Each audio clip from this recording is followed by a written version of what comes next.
Hi, I'm Lindsay Corcoran from the Shrewsbury Daily Voice, and this is your weekly news. Shrewsbury felt the heat this week as 95-plus degree temperatures came to town on Wednesday and Thursday, just in time for the first days of summer.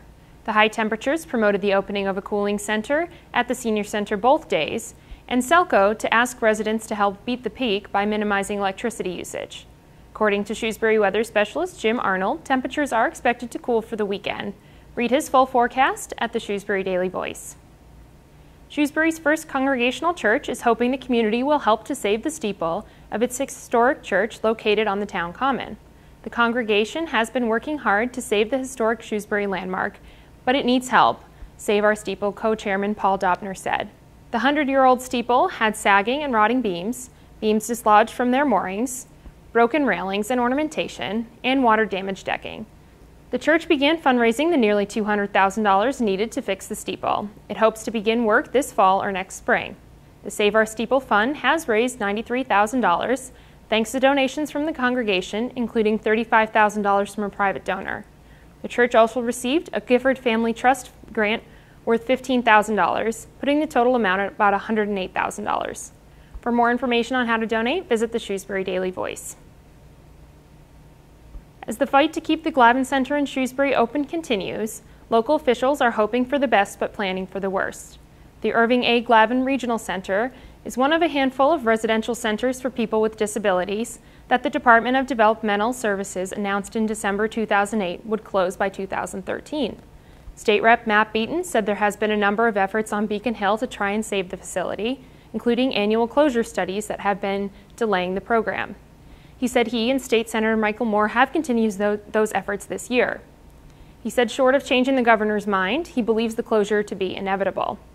Beaton said he has been working with the town to take measures to keep the state's sale of the land from hurting the town, such as rezoning that occurred last year and the filing of a home rule petition this year to request the state give the soccer fields and agricultural land on the property to the town.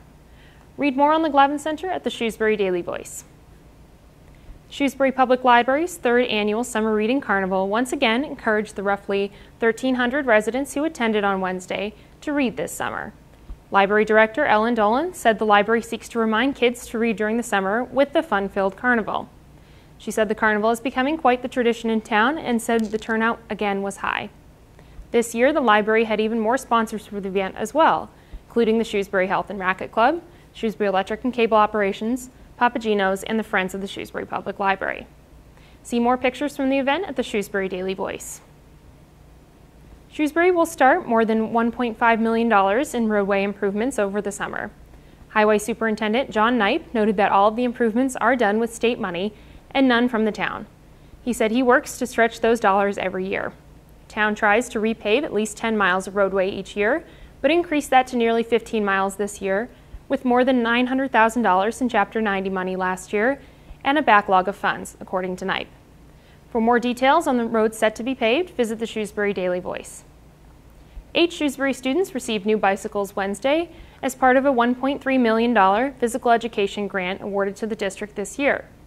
The Shrewsbury schools were awarded the Carol M. White Physical Education Program grant from the U.S. Department of Education this year. The grant will provide funding over 3 years to encourage increased physical activity in students. So far, the grant has bought pedometers and other physical education equipment and helped fund Get Fit family adventures that encourage everyone in the community to become active. One student from each school in the district was selected via raffle to receive a new bike after participating in physical education programming involved with the grant this year. For a full list of bike winners, visit the Shrewsbury Daily Voice. I'm Lindsay Corcoran, and this has been your weekly news. To see these stories and much more, visit shrewsbury.dailyvoice.com. Be sure to tune in to SPAC 28 again next Thursday at 7 and 10 p.m. Thanks for watching.